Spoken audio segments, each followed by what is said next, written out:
You have sent us quite a few questions in the past weeks about Gongfu tea. In this video, I would like to answer them all. So let's get started with the first Gongfu tea Q&A.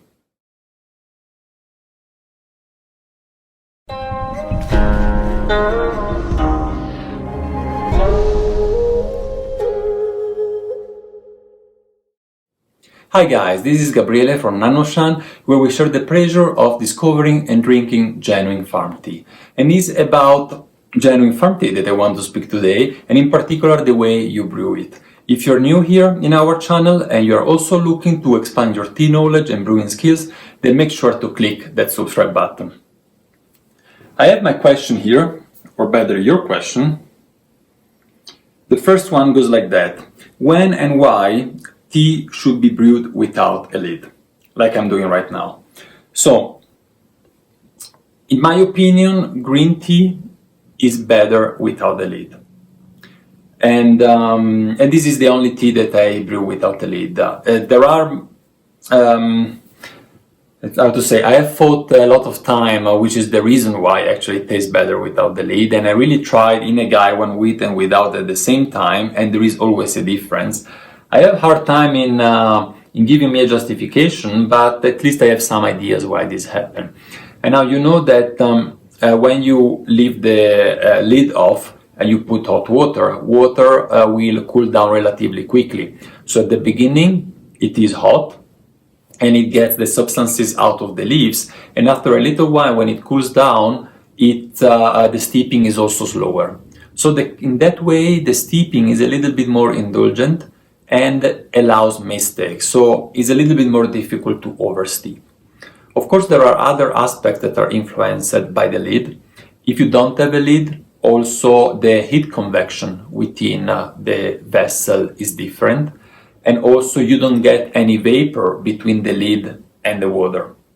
But if you guys know other reason why actually without the lid green tea should taste better, please let me know. I can just tell you I've tried many times and to me it tastes better. Try yourself and let me know what you think. Next question. Which tea shall be rinsed with hot water? So basically you can rinse any tea with hot water, that's not a problem. I tend to avoid that with green tea because it's so delicate and so fresh that I don't see a need for that. But all the other teas I tend to rinse them once.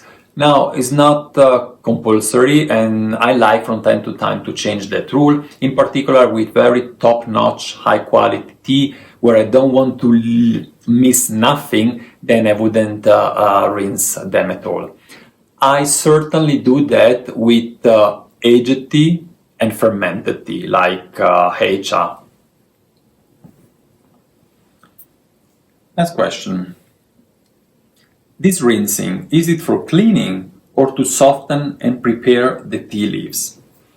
So traditionally and originally it was primarily for cleaning because you don't know where the tea has been, and so you just rinse it with hot water, and in that way you give just you just clean the leaves. Yeah. Nowadays is not the main reason actually. What do you want to do is, in particular with leaves that are rolled or that are very compressed like heicha, then you would like to rinse them so that they can start opening. Because when the leaf is open, when the leaves are open, then they can really give out all their fragrance into the water. If the leaves are closed, what happens? It happens that you have to steep for a longer time, otherwise you don't get the taste. And with this longer steeping, you get more bitterness out of it. So especially for rolled tea and compressed tea, please do a rinse so that the leaves start opening. So the next one. Which tea remains covered with water in between infusion? So, which tea remains covered with water in between infusions, like I'm doing right now, because you see I'm drinking and the tea here is still in water. I do that again with green tea, and actually only with green tea, because again it's very delicate and green tea is not oxidized. If you wetten the leaf and then you take the water out and you leave the leaves there in contact with air, it will start oxidizing. and this will affect the taste of future infusion. In particular, you get a duller color and also a duller taste, sometimes even more bitterness in it. A lot about green tea here. This we are done. Okay, now about teaware. Which pot is used for which type of tea? I use my Gaiwan and Kyuzu for green and white tea. Is this the traditional way? So now, Gaiwan is always good. No matter which tea do you do, it is neutral, it's the perfect vessel for doing tea. If you're in doubt, go for Gaiwan. Kyuzu is the traditional Japanese teapot, and it is used for Japanese tea. I've done good experiences also with Chinese tea, but most of the Kyuzu are a little bit larger than a Gaiwan, and it's not so convenient to do Gongfu tea. So yeah, I would say Kyuzu is good actually for Japanese tea. Concerning the other teapots that there are, we should mention at least Ishin teapot. There is a lot to say about that. We have done a few videos. You should have some link now on the screen, and more video will come your way very soon. I think we have also a playlist that is called Teaware, and you will find there also additional information.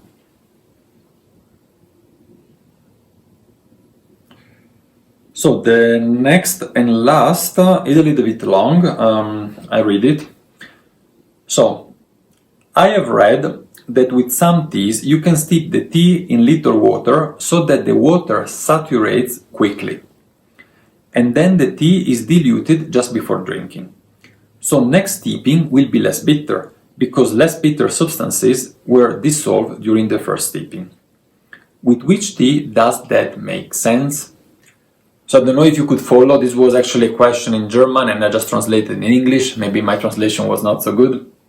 But here actually we are asking, when do you keep some water in the leaves in between infusion? That is exactly what I'm doing now. And again is with green tea, as I just said. I will put actually a link now on the screen, because I did a video 3 years ago about my favorite method for brewing green tea, and a lot of the questions are related to that. So like in this case, if there is just a little bit of water, the water is kind of saturated, and then what you can just add more water to dilute it, and then when you have diluted it, without waiting, you just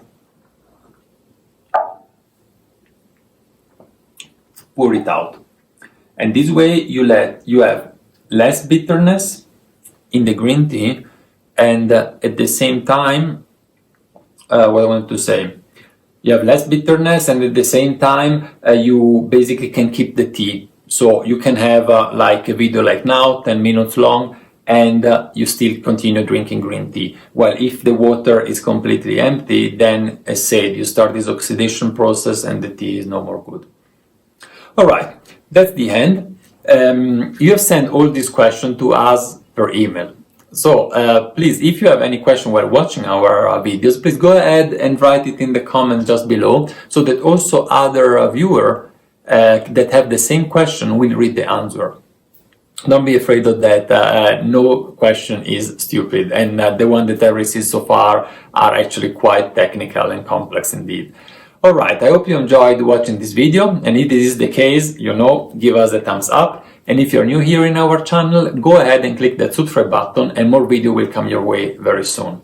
Here it's fairly late, it's already dark, and it's time to go to bed. I wish you a good time ahead. Bye bye, and I'll see you next time.